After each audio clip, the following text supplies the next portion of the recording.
chegou no final da aula e você realmente não entendeu, lembra de olhar a monitoria, né? De buscar essa dúvida. Não leva a dúvida para a semana seguinte, não. Porque hoje estamos numa aula bem importante, não só pelo assunto, né? Tecido sanguíneo cai bastante ali no Enem, mas é porque a gente chega ao final de um tópico. A gente chega finalmente no final de tecido conjuntivo, tá? Bem, deixa eu te lembrar como é que a gente parou aqui.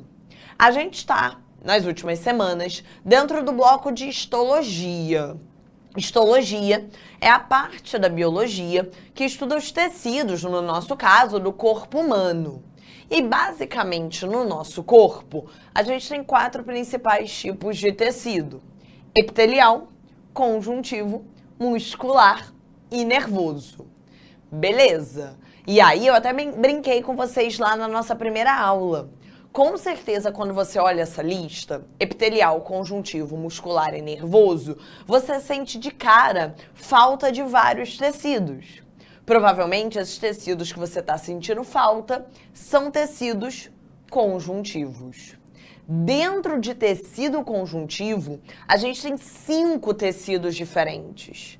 O tecido conjuntivo propriamente dito, o tecido conjuntivo adiposo, o tecido conjuntivo cartilaginoso, o tecido conjuntivo ósseo e o tecido hematopoético, que vai dar origem ali ao nosso sangue. Ou seja, a gente passou algumas semanas de aula só falando de tecido conjuntivo. A gente encerra hoje o último. A gente teve uma aula só para TCPD e adiposo, uma outra aula semana passada para cartilaginoso e ósseo, e por fim, a gente chega hoje em tecido hematopoético, o último dos tecidos conjuntivos. Então é um grande momento, porque a gente está encerrando o tecido conjuntivo e aí nas próximas semanas a gente já pode mudar o tipo de tecido, falar do muscular e falar do nervoso para fechar esse bloco de histologia. Galera, e a gente encerra com um tecido conjuntivo que é todo diferentão, tá? Se preparem, porque tecido hematopoético, que é o tecido que vai dar origem ao nosso sangue, é um tecido conjuntivo bem diferente dos outros, né? Vamos lá, vamos falar um pouquinho sobre ele. E para começar a falar desse tecido conjuntivo, para começar a falar de tecido hematopoético, primeiro você tem que saber aonde que ele está no corpo, né? Quando a gente falou de TCPD, a gente falou lá de pele, de tendão, de ligamento. Quando a gente falou de tecido adiposo, a gente falou da camada de gordura embaixo da pele. Cartilagem, osso, a gente foi olhando cada uma no nosso corpo. Aonde está esse tecido hematopoético? E aí vem o mais doido de tudo, tá? O tecido hematopoético, gente, ele tá dentro dos nossos ossos. Pois é, é um tecido que ele tá aqui, ó. Ele tá dentro dos nossos ossos longos. Vou mostrar pra vocês, basicamente, como é que funciona a estrutura de um osso, tá? Pra vocês entenderem como é que é essa dinâmica. Ó, a gente tem aqui a cabeça do osso, que a gente chama de epífise. Então, imagina lá um osso longo, tipo um fêmur, tá? Aqui tá a cabeça do osso, que a gente chama de epífise. Aqui tá o corpinho do osso, que a gente chama de diáfise. Então, epífise, epífise, diáfise, beleza? Observa que aqui dentro da diáfise tá bem amarelinho. Pois é. Aqui na diáfise, aqui no meio do osso longo, a gente tem a medula óssea amarela. Medula, galera, é tudo que tá dentro. Medula óssea é o que tá dentro do osso. A medula óssea amarela é essa parte aqui dentro do osso que é amarela porque é cheia de gordura. A medula óssea amarela, ela não tem a ver com a nossa aula de hoje. Tá? Ela não vai ter a ver com o sangue, porque ela é essa parte interna do osso que acumula gordura. Beleza? Beleza. Show de bola. Agora, E nas epífises? E nas cabeças aqui do osso? Na epífise, a gente tem a medula óssea vermelha. A medula óssea vermelha é a parte feita de tecido hematopoético. E aí, até pelo próprio nome, eu acho que você já tem uma noção que é isso que vai ter a ver com o nosso sangue. Então, aqui nas epífises, aqui nas extremidades dos ossos longos, a gente vai ter esse tecido hematopoético formando a medula óssea vermelha. Camila, e que nome difícil, né? Tecido hematopoético. O que tem dentro desse tecido? Gente, basicamente esse tecido aqui, ele é feito de células-tronco. Ou seja, células que podem dar origem a outras células do nosso corpo. Ele é o hematopoético, hemato tem sempre a ver com sangue, né? Ele é o hematopoético porque as células-tronco que estão aqui, ó, na medula óssea vermelha, essas células-tronco aqui, elas são capazes de dar origem às células do nosso sangue. Então, eu acho que essa é uma ideia muito doida para muitos alunos, mas é super importante que vocês lembrem disso.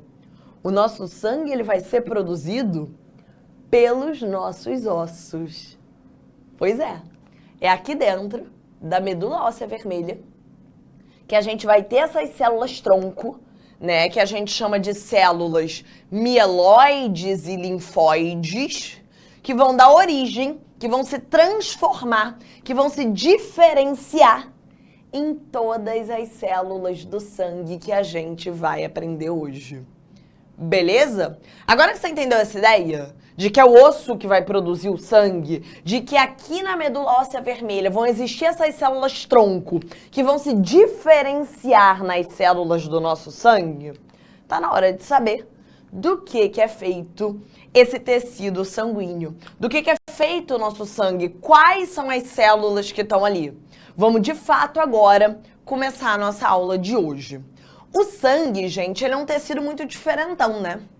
Tanto que muitas vezes vocês nem lembram que o sangue é um tecido, tá? Vocês nem lembram que o sangue é um tecido, porque o sangue é o único tecido líquido do nosso corpo. Em geral, quando vocês pensam em tecido, vocês pensam em algo sólido, né? Mas não. O sangue, ele é um tecido. Mas, de fato, ele é um tecido muito diferente, porque ele é o único tecido líquido que a gente tem, tá? Vocês já devem ter tirado sangue alguma vez na vida. Você vai lá tirar sangue para fazer um hemograma, para fazer um exame de sangue, e já viu que colocam o teu sangue num tubinho. Você sabe o que faz depois com o teu sangue? Colocam o teu sangue lá num tubinho. E aí depois, gente, eles colocam esses tubinhos para girar em uma centrífuga. O tubinho fica lá girando, girando, girando. E quando para, o sangue, ele vai se dividir em duas partes principais. Essa parte aqui mais do fundo, essa parte aqui mais densa, é a parte onde vão estar os elementos figurados do sangue. E essa parte aqui mais em cima, essa parte aqui mais líquida, menos densa, é o que a gente chama de plasma sanguíneo. Basicamente, o nosso sangue ele vai ser dividido nessas duas partes. Então, peguei lá um tubinho de sangue, girei, girei, girei na centrífuga. Quando ele parar de girar, o sangue ele vai se dividir nessas duas partes principais.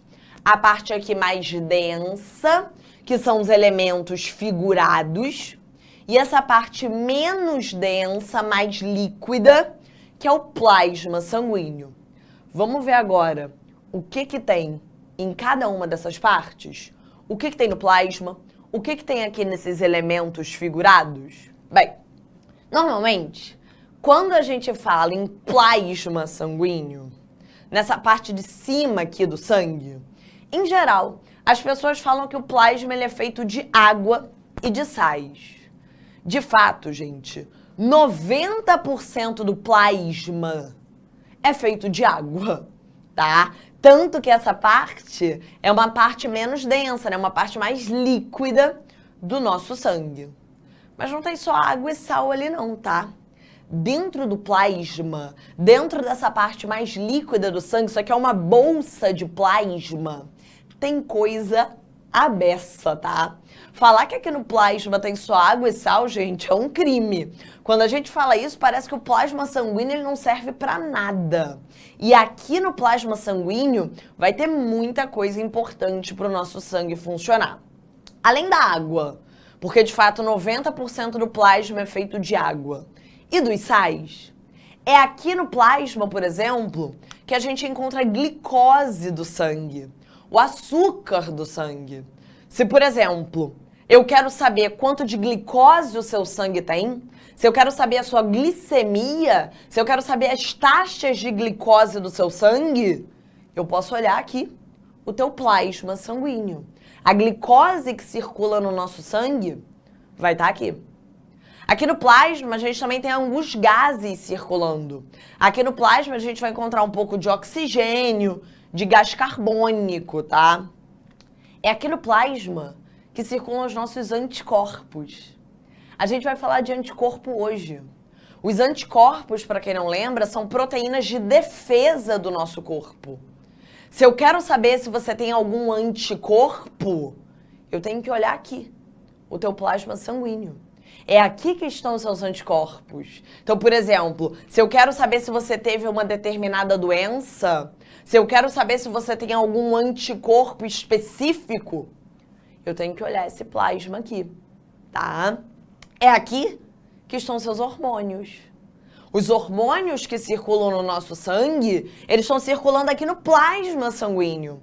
Então, se eu quero fazer um exame de sangue para medir os meus hormônios, se eu quero dosar o nível de algum hormônio, eu tenho que olhar o plasma. É aqui no plasma que vão estar as proteínas da cascata de coagulação. A gente vai falar hoje da cascata de coagulação.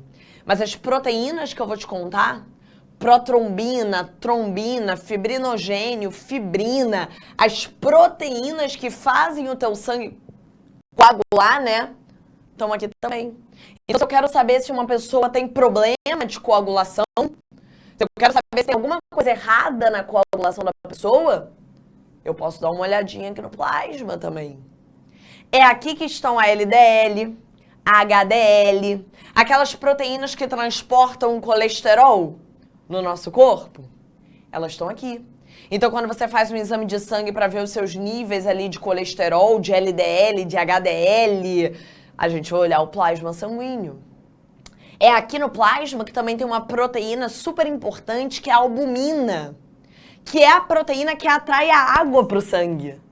90% do plasma, eu acabei de falar, é feito de água.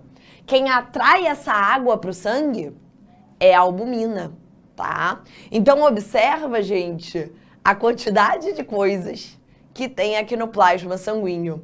Eu não quero mais ninguém saindo daqui falando que o plasma é só água e sal. Falando que essa parte aqui do sangue praticamente não serve para nada. Isso é mentira, tá? Aqui no plasma tem componentes importantíssimos do nosso sangue. Tem muita coisa aqui que a gente pode analisar num exame de sangue, tá? Mas, de fato, ele cai menos que essa parte mais densa, que são os chamados elementos figurados. Toma cuidado, que eu não posso falar que essa parte aqui mais densa são as células do sangue. Por quê?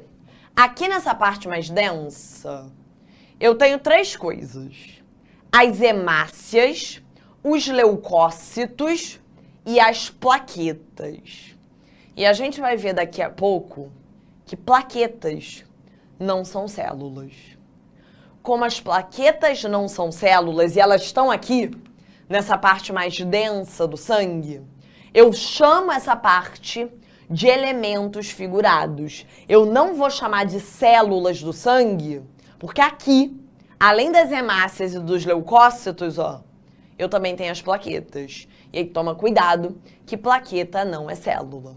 O que a gente vai fazer agora? A gente vai passar por cada um desses elementos figurados. Beleza, gente? Então, a ideia é a seguinte, ó. Fazendo aqui um mapinha mental bem simples. Então, você pega lá o tubinho de sangue, certo? Vamos separar em duas principais partes. Vou separar assim, para ficar um pouquinho mais fácil.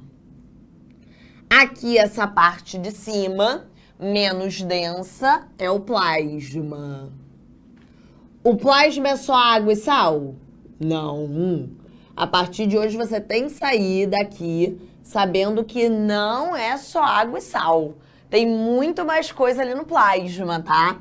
Ali no plasma estão circulando os nossos hormônios, os gases, a glicose, os anticorpos, a LDL, a HDL, ou seja, as proteínas que transportam o colesterol, as proteínas, vou abreviar aqui, tá? Como PTN, as proteínas da cascata de coagulação e até mesmo a própria albumina, que é a proteína que atrai água para o sangue. Então, aqui no plasma tem muita coisa, tá? Nessa partezinha aqui mais densa, a gente tem os chamados elementos figurados. Por que eu não chamo de células do sangue, hein? Não esquece disso. Hemacileucócitos são células. Mas as plaquetas, vocês vão ver daqui a pouco, que não são células, tá? Então, ao invés de chamar de células do sangue, como as plaquetas não são células, já vou anotar aqui, a gente não vai chamar de células do sangue, a gente vai chamar essa partezinha aqui mais densa de elementos figurados. Show de bola? Vamos olhar cada um? Vamos ver para que serve cada partezinha dessa do sangue?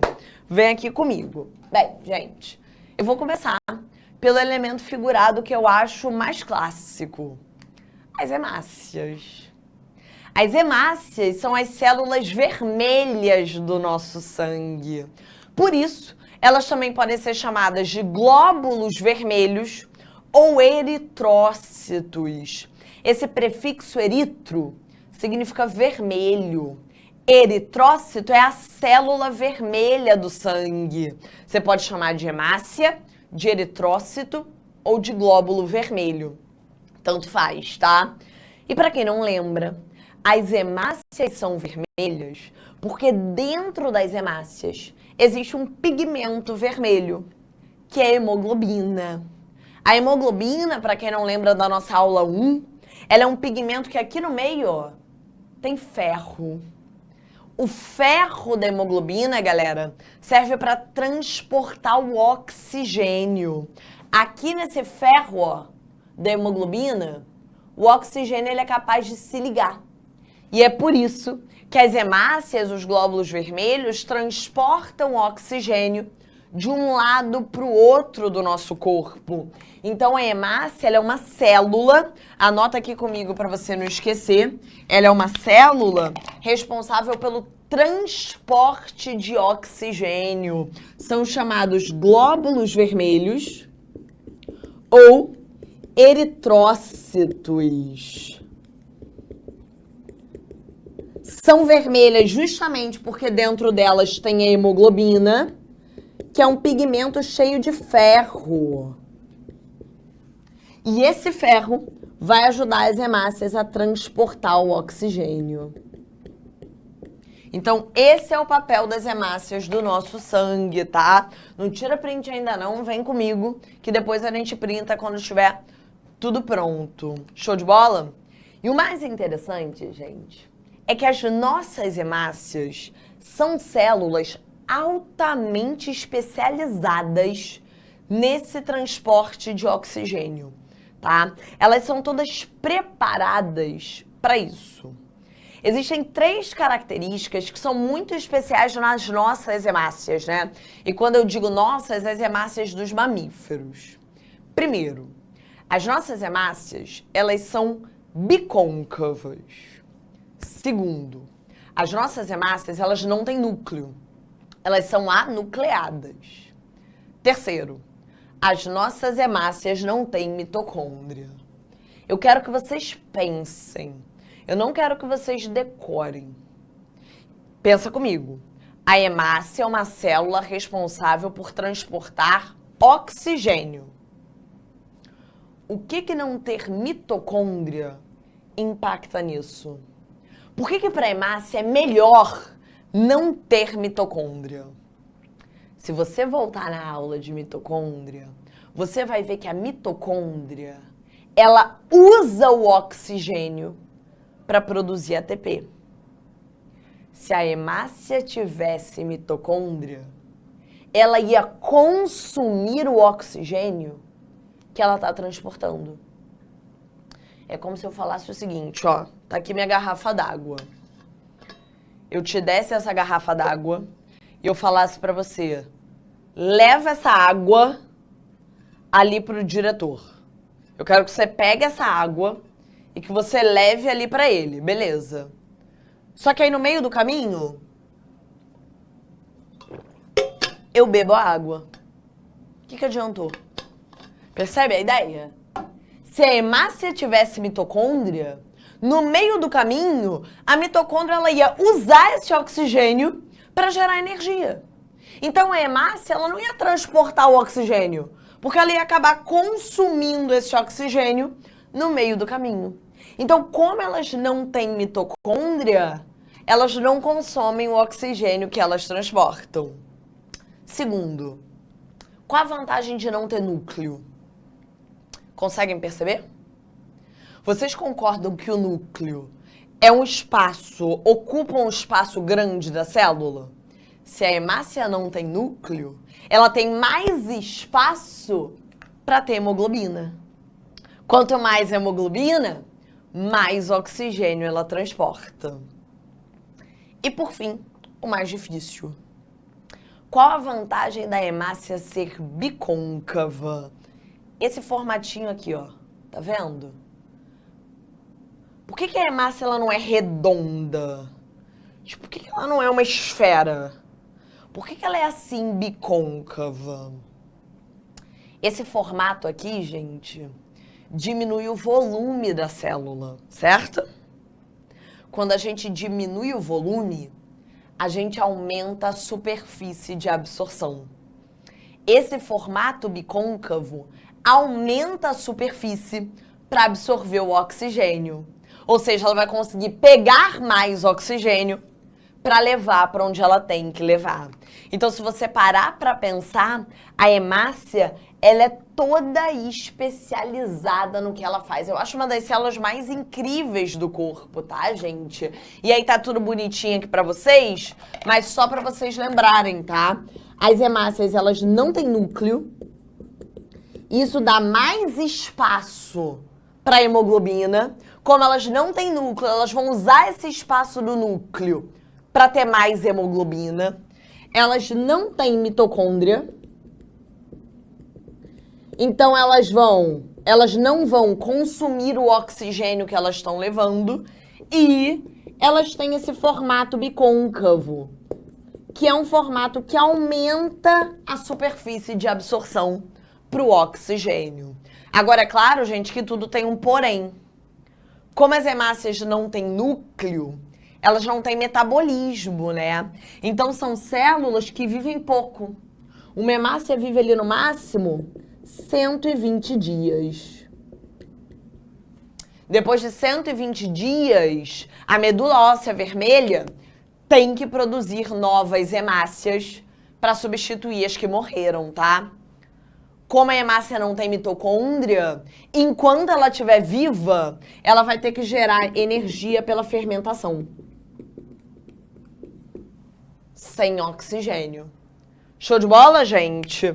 Separei aqui para vocês alguns exames mostrando possíveis alterações de hemácias, tá?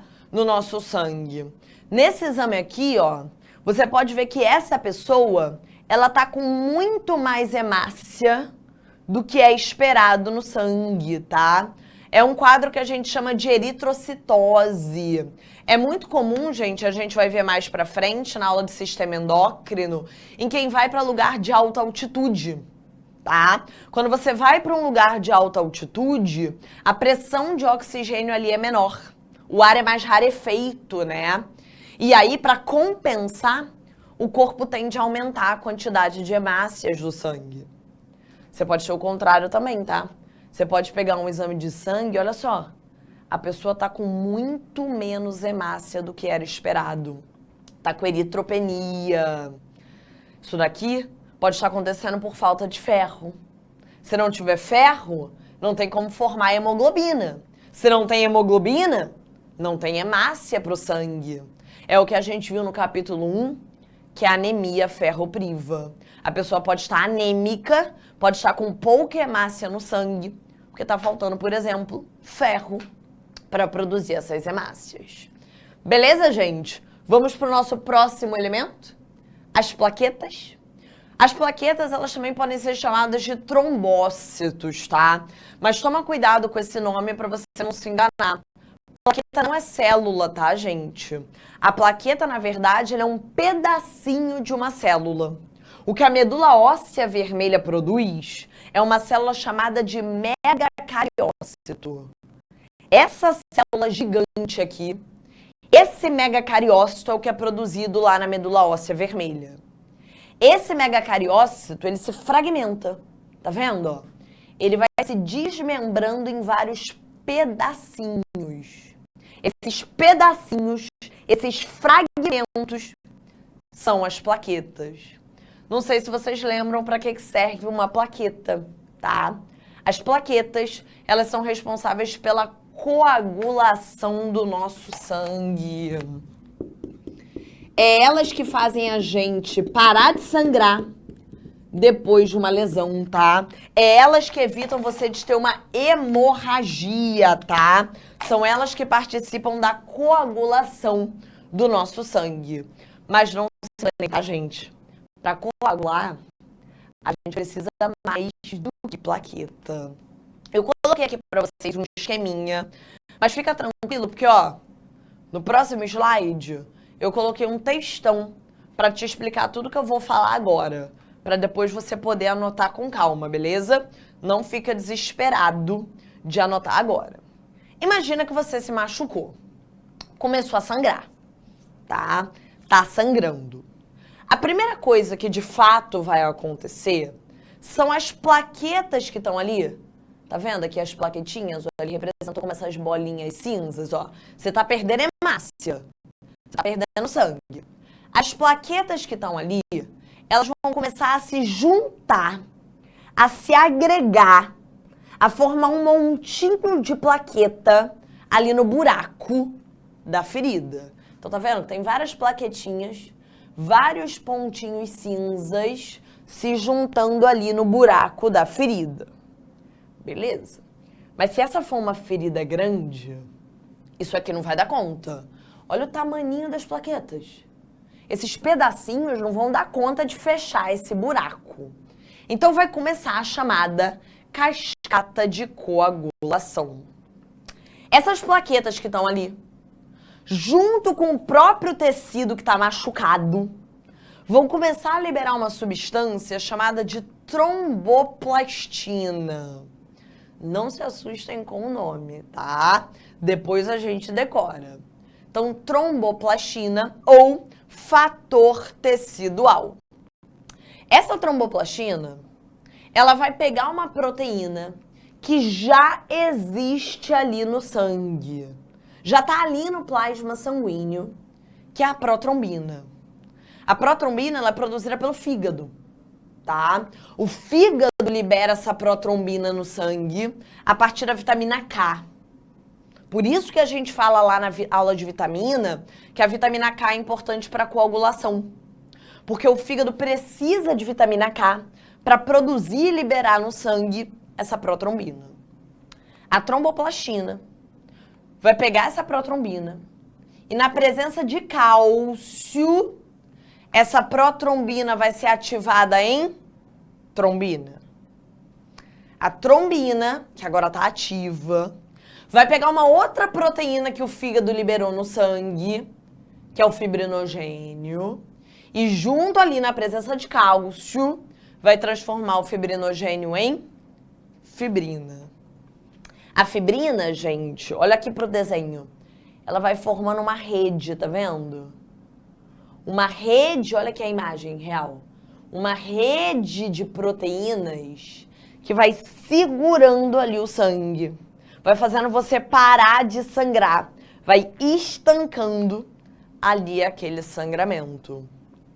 É claro, gente, que ninguém vai sair com a cascata decorada hoje, pelo amor de Deus, tá? Mas o que eu quero que vocês percebam é que, na verdade, a gente precisa muito mais do que plaqueta para coagular. Precisa da plaqueta. Quando começa a sangrar, as plaquetas elas vão chegar ali, ó, os pontinhos cinza aqui, e elas vão se aglomerar ali no buraco. Essas plaquetas que estão se aglomerando, junto com o próprio tecido que está ali lesionado, vão começar a liberar tromboplastina. Beleza? A tromboplastina junto com cálcio, tem que ter cálcio para essas reações acontecerem. Por isso que o cálcio é tão importante para a coagulação, tá? A tromboplastina junto com cálcio vai pegar a protrombina e vai transformar em trombina. A trombina vai pegar o fibrinogênio e vai transformar em fibrina.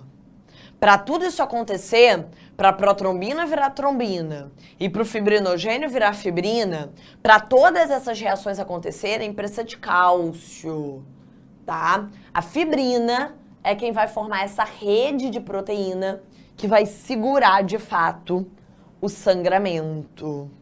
Show de bola, gente? É o fígado que produz essa protrombina e esse fibrinogênio. É o fígado que libera essas proteínas da coagulação, ó. Que libera essas proteínas da coagulação, olha pra cá. Joga pra cá, Renan. Que libera essas proteínas aqui da coagulação, vou botar pra você lembrar, que quem produz, agora que você já sabe, dá pra eu anotar aqui, quem produz essa protrombina, quem produz esse fibrinogênio é o fígado. E para o fígado produzir essas proteínas, para deixar lá no sangue para quando você precisar, ele vai precisar de vitamina K. E para todas essas reações acontecerem, também precisa de cálcio. Então, na verdade, para você coagular, para você parar de sangrar depois de uma lesão, você não precisa só de plaqueta. Você precisa do teu fígado funcionando bem para liberar protrombina e fibrinogênio no sangue. Você precisa de vitamina K para o fígado conseguir produzir essa protrombina e esse fibrinogênio. E você ainda precisa de cálcio para todas essas reações acontecerem. Beleza, gente? E para começar a fechar a nossa aula, jogar para cá, o último elemento figurado. Os leucócitos. Os leucócitos também são chamados de células ou glóbulos brancos, tá? Os leucócitos, galera, são as células de defesa do nosso corpo. A gente tem vários tipos de leucócitos. Cada um te defende de um jeito. Eu vou mostrar alguns principais aqui agora, mas eu quero que vocês saiam com essa ideia. Eu quero que vocês saiam com a ideia de que leucócito, de que glóbulo branco é sempre uma célula de defesa. Cada uma te defende de um jeito, mas são sempre células de defesa. Se eu pego o teu exame de sangue e você tá cheio de glóbulo branco, você tá cheio de leucócito, teu corpo tá tentando te defender de alguma coisa. É bem capaz de você tá com uma infecção, tá? Tira um print aí. Agora você printa, que eu vou fechar a aula aqui nos slides, tá? Te mostrando quem são os principais leucócitos. Existem dois tipos principais, tá, gente? Os granulócitos, que são esses leucócitos que têm grânulos dentro, tá vendo? E os agranulócitos, que são os que não têm grânulos. Vou passar um pouquinho por cada um.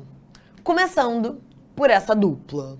Neutrófilos e macrófagos. Neutrófilos e macrófagos são dois leucócitos que te defendem da mesma forma. Neutrófilos e macrófagos te defendem pela fagocitose. Eles puxam o que está te atacando para dentro deles e digerem, destroem aquele invasor. Ou pelo menos eles tentam fazer isso, tá? Às vezes, por exemplo, alguns neutrófilos, quando tentam fagocitar as bactérias, eles morrem nesse processo. E aí formam um pus. Quando você tá ali com um pus na tua ferida, no teu machucado, significa que alguns neutrófilos morreram enquanto tentavam te defender, enquanto tentavam fagocitar as bactérias que estavam ali. O pus é sempre um indicativo de infecção, tá, gente? Se tem pus, tem bactéria. E tem neutrófilo morrendo, tentando te defender. O macrófago, além de fagocitar, ele ainda pode fazer uma outra coisa. Ele pode pegar um pedacinho do que ele digeriu e apresentar esse pedacinho, que a gente chama de antígeno, para uma outra célula de defesa, que é o linfócito. Então dá uma olhada aqui nesse esquema, ó. O macrófago, olha como ele puxou para dentro, olha como ele fagocitou o invasor. O invasor era essa bolinha rosa. Olha como ele puxou, ó, fagocitou o invasor. Aí digeriu, tá vendo? Que ele destruiu. Aí ele pegou um pedacinho, um antígeno, e apresentou aqui, ó. Ele vai expor esse antígeno aqui na superfície dele. Ele vai apresentar esse pedacinho, esse antígeno, para um linfócito. E o que o linfócito vai fazer com isso? Os linfócitos podem ser de dois tipos, o T e o B. Os linfócitos B, vou começar por eles primeiro, tá? Os linfócitos B são aqueles que vão produzir os anticorpos. Lembra que eu falei daquelas proteínas de defesa, dos anticorpos? Pois é. Quando o linfócito B, ele te defende, ele vai te defender produzindo esses anticorpos. O linfócito T, ele já pode ser de dois tipos. O TCD4 e o TCD8. O TCD8, ele também pode ser chamado de killer ou citotóxico, porque ele é um linfócito que ele vai matar o que está infectado, tá? Então ele é uma linha de defesa um pouquinho mais agressiva. Esse é um linfócito que, se ele for chamado, ele vai atuar matando aquela célula que está infectada, ou matando a célula do patógeno, tipo a bactéria, tá? O linfócito TCD4, ele é chamado de helper ou auxiliador, porque, na verdade, ele ativa o B. É tipo uma cascata. O linfócito TCD4 é chamado pelo macrófago. Então, o macrófago chama aqui o linfócito TCD4. E o linfócito TCD4 ativa o B para produzir os anticorpos. Beleza, gente? Os eosinófilos são células de defesa bem mais específicas, tá? Em geral, são células que estão presentes ou para te defender de alguma verminose, de algum verme, ou em quadros de alergia. E os basófilos são células que liberam duas substâncias, a histamina e a heparina. A heparina, ela é um anticoagulante, tá? Então, o basófilo, ele vai ficar liberando heparina no sangue para que você só coagule na hora certa, que é quando você tem uma ferida, uma lesão, tá? A histamina é a substância que está envolvida com os quadros alérgicos. É a histamina que vai te dar os sintomas da alergia, tá? A vermelhidão, a coceira, o inchaço. Tudo isso é culpa dessa histamina aqui. Tanto que quando você tá com alergia, você toma um antialérgico, que é um antihistamínico. Beleza, gente? Essa é uma aula bem mais corrida, né? Porque a gente tem muitas coisas para dar uma olhadinha, mas esse é um panorama geral de sangue. A gente ainda vai falar muitas vezes sobre tudo isso dentro de sistemas, mas é bom que vocês já conhecem, já começam a se ambientar ali com o plasma e com os elementos figurados. Espero que vocês tenham gostado. Um beijo, um excelente recesso para vocês. Até a próxima e tchau! Assista nossas aulas a hora que você quiser. Vem com o Pro, o cursinho online que mais aprova no Enem. Assine em proenem.com.br.